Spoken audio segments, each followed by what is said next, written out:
I'm live. I am still in shock over this Julius Randle, Karl Anthony Towns, DiVincenzo trade. I just posted a video on it and I'm still processing the whole trade. This is crazy to me. And I mentioned in the video, I wanted to come on live and talk about the Derrick Rose retiring because it's Derrick Rose and he retired. And then the Karl Anthony Towns trade happened and I was like, I gotta talk about that, and it just went crazy. So I still do want to talk about Derrick Rose retiring because that was big news. But again, the Knicks trade for Cat just took over. Also, Terance Mann just got a contract extension as well, but I didn't even get a chance to talk about any of it because of the big trade. So I guess let's talk about the trade a little bit more first because I am still in shock. I can't believe it. Now, it's funny enough, I made a video last year or something like that talking about there was some kind of rumor that Cat, has mutual interest in going to the Knicks, and that the Knicks had interest in him back. And I've talked about this before, that they've had mutual interest in each other. And I said in that video, basically, it doesn't make sense to me. The same thing I kind of just said in the video I posted today.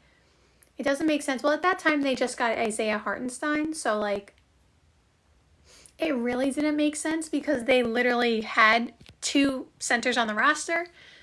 Now they obviously needed another center, so I get that standpoint. But I said the same thing I said then that I say now. The two big man lineup doesn't work with Gobert, and I don't understand why they're doing it here. I see someone said it's a cold business, but I do see this from the Knicks' point of view as a win. Like I said, maybe my initial reaction is a little harsh. Maybe I'm being a little harsh saying it's not as good of a trade, and maybe it'll end up being way better than I think.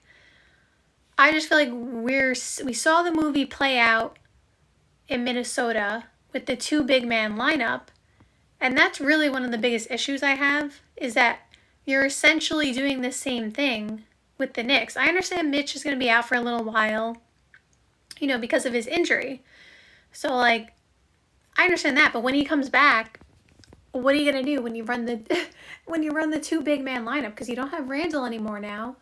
So that is the most confusing part to me. And obviously, I didn't mention this in the video, but I thought about it afterwards. We do know that Cat was coached by Tibbs in Minnesota. Or maybe I did talk about that in the video, actually. But that they have the connection there. And something else I saw that popped up on my timeline when I finished the video was that Cat was represented by Leon Rose, who is the Knicks president. So there is a connection there as well. I see someone said, Wolves need the money to pay the young guys. I mean, that's true. That is definitely true. And like I said, I thought it was time for them to move on from Cat. So I get it from the Wolves standpoint. I think this made sense. I felt like they tried with Cat as long as they could, but it was time to move on.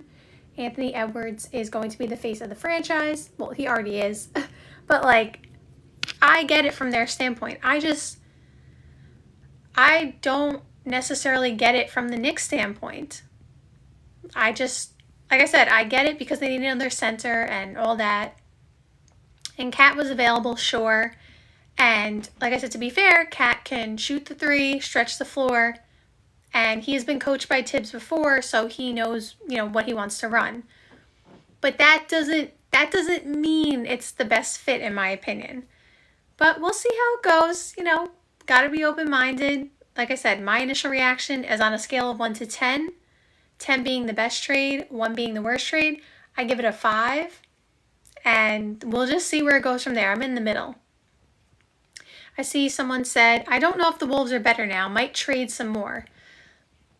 I really like the pickup of DiVincenzo. I think that they're just trying to build depth around Anthony Edwards. And then when they get to that point, they will pick up another, star to pair with Anthony Edwards. I think they're still feeling it out. He's still really young. They have time.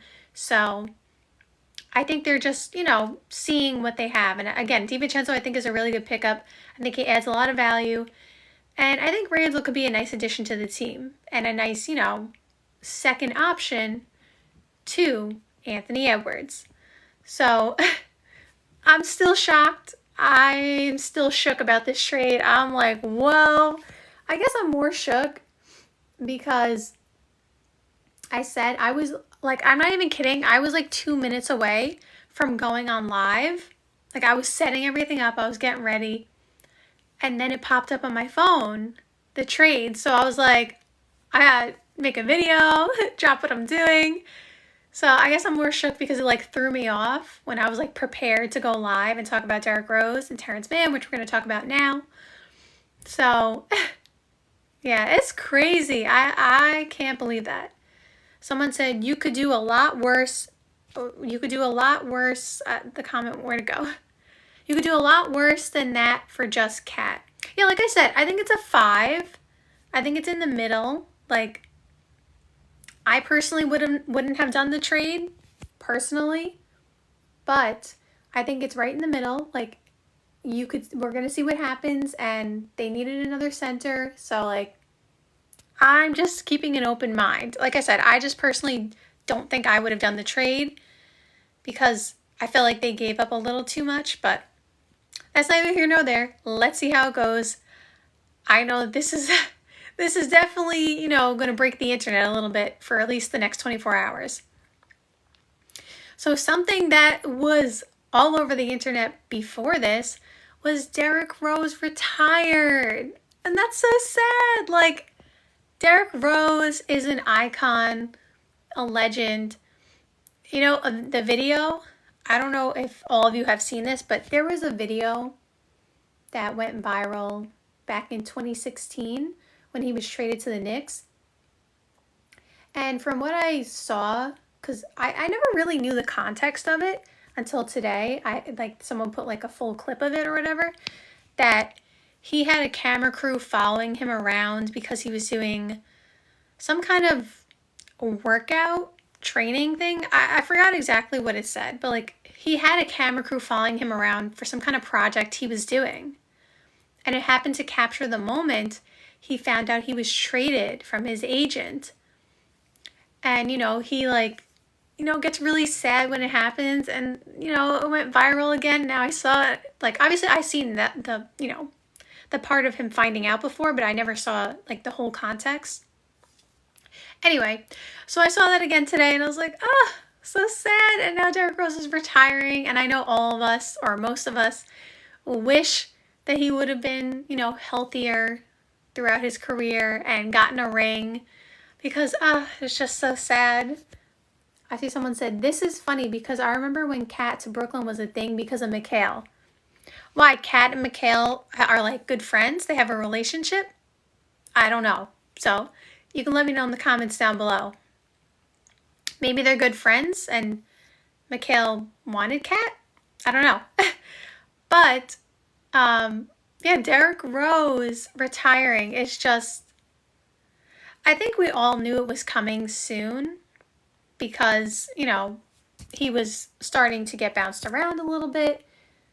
And obviously the health issues, and he wasn't really playing anymore. Like his last time in New York, he really didn't play at all, even though Tibbs was the coach.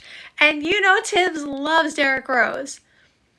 But like, he really wasn't playing. And so like, the end was kind of in sight. I'm actually a little shook by it. I actually didn't expect him to retire. I really didn't. I thought he was going to be with Minnesota again. I mean, not Minnesota. Memphis. I thought he was going to be with Memphis again and coach up the young guys. But he is officially retired, which is so crazy. And now we could, look back and think back on our favorite Derrick Rose memories. My favorite one is I'm trying to remember if this is, I think the Dragic one. I was making sure it's the same one, where Derrick Rose can go upstairs. Like that whole thing. If you know, you know. So that's one of my favorite Derrick Rose highlights because the commentary is legendary in my opinion.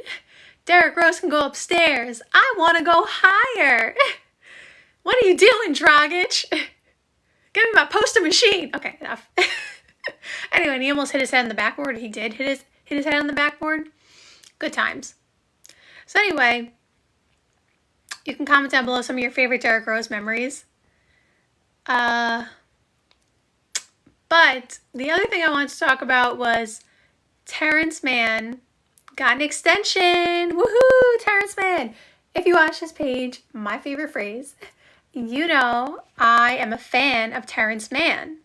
And he got a 3-year, $47 million extension with the Clippers.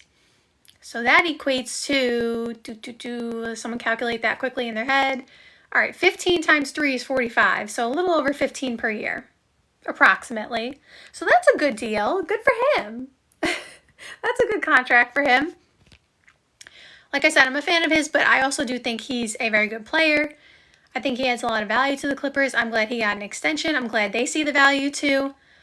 Oh, I appreciate that. A gifter. I saw 12 roses. Thank you. I appreciate that. It went away, but I really, really appreciate that. That was Rayway Fire. I finally see the name. I'm sorry to the other people who gifted me in the last couple of lives and I didn't see your name. I will always try to shout out the actual name if I see it, but I'm still new to live, so sometimes these things go away so fast and they pop up and I don't even know what I'm looking at. So I really appreciate that. So Rayway Fire, if I pronounced your name correctly, I appreciate the 12 roses. That is very, very kind of you. So what was I saying? What was I saying? Oh yeah, Terance Mann. So Terance Mann, I think is a very good player. He does a lot of good things. He can play point guard, which, can be very beneficial for the Clippers. You saw it when they had players out. He would play point and they were, running efficient lineups with him. And he could do a bunch of little things. He doesn't need the ball in his hands all the time. He doesn't need to score all the time. He is a good defender, just a good overall player and someone that every team could use on their roster. And so I am happy for him that he got the extension because he definitely deserved it. He earned it.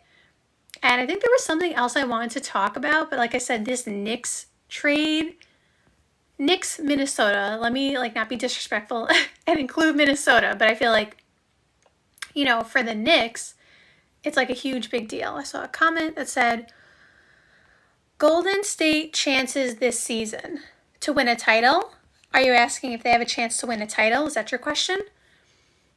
So I think when you got Steph Curry, the same way if you got LeBron or Kevin Durant, I guess the category is really Steph and LeBron because those two dominated for a decade together in a way. LeBron obviously was dominating first, won his first ring in 2012.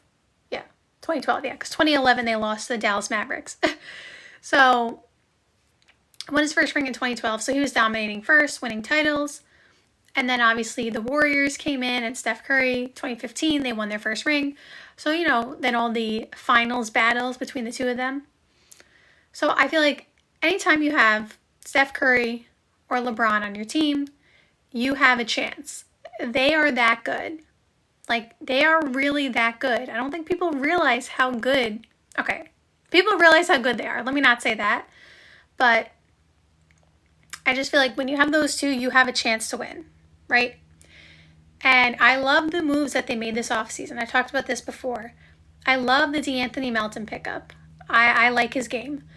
I like the Kyle Anderson pickup. Because here's the thing about Kyle Anderson. He's not flashy. You're not going to get crazy stats from him. He's, nicknamed Slow-Mo for a reason. He's slow, but he gets to his spots. Don't get it twisted. He gets to his spots. But the thing that I like about Kyle Anderson is, well, one, that he played for the Spurs. And when you play for the Spurs, I've said this before, you get a reputation for knowing how to play basketball because they just produce players who know how to play the game the right way. So that's one good thing.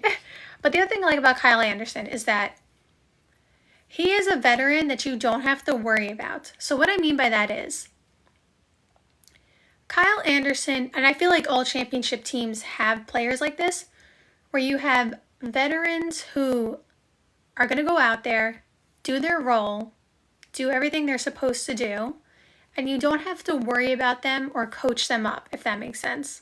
Oh, I appreciate Rayway Fire, another rose, woohoo! Very kind of you. You don't have to worry about coaching him up, in a way. Like, yes, you obviously still coach him as a player, but like, what I mean, you don't have to worry about him. Like, you know he's going to do his role on the court and he knows where to go, right? So you can focus on coaching up some of the young guys who are still learning the system and figuring out their way. So that's why I really like the Kyle Anderson pickup, because I feel like while he may not be super flashy and stuff like that and not get you gigantic stats, I feel like he's just going to be at the right place at the right time and do the right things. And you don't have to worry about him constantly. That's what I mean. So I really like that pickup. And then the Buddy Hield pickup, we know Buddy Hield has made so many threes, over the course of the last 5 years. He is, like I said in a previous video, I believe he's the leader of like the most made threes. I know he fell out of the rotation with Philadelphia, but I just feel like, I guess it just was a bad fit. Like, it happens sometimes. But I feel like there's no reason he's not going to hit a bunch of threes with the Warriors, because the gravity that Steph Curry has, he's going to be wide open so many times. And even if Steph is not on the floor, Draymond will find you for an open three. Like, how many times has he found Clay? So I don't see any issues there. So to, wrap up what I'm saying, I like the moves that they made. I think the young guys, oh, my hair. I think the young guys, oh, someone joined my team. I think it said Sal. I tried to look quickly because it says it right there. Sal became the number 2 member on your team. Woohoo! Thank you, Sal. And they sent me a heart me. I appreciate that. I'm going to learn what all these things mean soon, the more I go live. But thank you, Sal, for being a member of the team and sending the heart me thing. Appreciate it. So I like all the moves that the Warriors made. And like I said, when you have Steph Curry, you have a chance. And I think the young guys should be better. Kuminga obviously should take another step forward. And then Brandon Pajemski, very, very, very good. Very good player. Like, even as a rookie, he was a good player. Thank you, Sal. I see a dolphin. Woohoo! Is that my new catchphrase? Woohoo! I say it all the time now. Love it. I'm going to learn what the dolphin means too. But thank you, Sal. Someone said, this is better than ESPN. Woohoo! I'm glad you appreciate that. I'm glad you like it. I'm glad I'm being entertaining. So, back to the question. So sorry, I'm taking so long to answer the question to the person who asked about the Warriors. Do I think they have a chance this season? The short answer, which I should have said first, was yes. When you have Steph Curry, you have a chance. Yes. I think they need to, as they are looking to do, make a move for somebody else in order to solidify their chances as a championship contender. So, like, we heard the rumors about Jimmy Butler, about Giannis, obviously LeBron, KD, and I don't know exactly who they are going to trade for. I don't know who's going to become available. We'll see what happens, but I feel like they do, or they should, get another player like that in order to make it easier, on themselves to win a championship. And because you don't want to put all that strain on Steph Curry. Like, it'll be way easier to win a title if you add, obviously, Giannis, or if you add LeBron or KD or somebody else. I'm just saying, like, yes, they need to add somebody else, I think, to make their chances more likely and make it 10 times easier. Do I think they have a chance currently constructed? Yes, because they have Steph Curry, but I don't know if they're the title favorites, because I feel like they do need to potentially add another piece. But I will say that piece could be on the roster, and that could be Jonathan Kuminga. Because if you watch this page, I'm a huge fan of Kuminga. all-star potential all written all over him. So if he can elevate himself this season, because there's no Clay anymore, if he can elevate himself to an all-star level rather, and be what, they need him to be in order to not have to trade for somebody else, then we might be talking a different story. And then maybe they don't have to make a huge trade, because Kuminga's ceiling is potential ceiling is so high. It's just, is he going to be that this season? He made a huge step forward last year and he's getting better, but so to wrap up this very long answer, yes, but I think they can do better. I see somebody said, Knicks are going to wipe the floor with everyone. Well, I did say that I do expect the Knicks to be the #1 seed this season.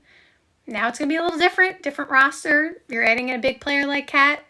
You're trading away Randle and DiVincenzo, so we will see. But I did expect the Knicks to be the #1 seed, so it's still not unrealistic. I see somebody said if Buddy plays well, I think they have a chance. Yeah, if Buddy Hield is going crazy from 3, it definitely helps them because they need another offensive option. And obviously, if he's spacing the floor and making a ton of threes, not only is that better for Steph Curry, of course, but it also makes them more versatile in the way that if Kuminga, okay, let's say the lineup on the floor is Steph Curry, Buddy Hield, you run Kuminga at the 3, Draymond at the 4, and let's just say Trayce Jackson-Davis is, playing the 5 right now in this scenario that I just made up. If Buddy Hield is making threes and stretching the floor, Kuminga has much improved his three-point shot, but he's still not a three-point shooter. And obviously Trayce Jackson-Davis is not. And Draymond Green, listen, he makes all the money shots. When you need him to make a 3, he makes them. Literally, it's crazy. He may not be a great three-point shooter in general, but if you have money on it, meaning a big game, he'll make all of them. It's insane. He does not fold under pressure. However, like I said, generally speaking, you're having 3 players out there who are not three-point shooters. So if Buddy Hield was out there hypothetically not making threes, the floor spacing is going to get really small really fast, and then it's going to be really hard for Steph Curry to get any kind of space. Not that he needs much anyway, but you already have 3 non-shooters on the floor, and then the 4th person who's supposed to be a shooter, the space is small. So yes, if Buddy Hield plays well, it definitely gives them a better chance. So I definitely agree with that. So thank you very much for everybody who joined this live. I just wanted to come here and, talk again like we always do. As you saw in the background, I put a little graphic up. I gotta figure out how to get these graphics so you can see them. Because I'm blocking them most of the time. I gotta figure this out. But thank you to everybody who joined. Thank you to everybody who sent the gifts. And I really, really appreciate it. And I'll see you guys soon. Bye!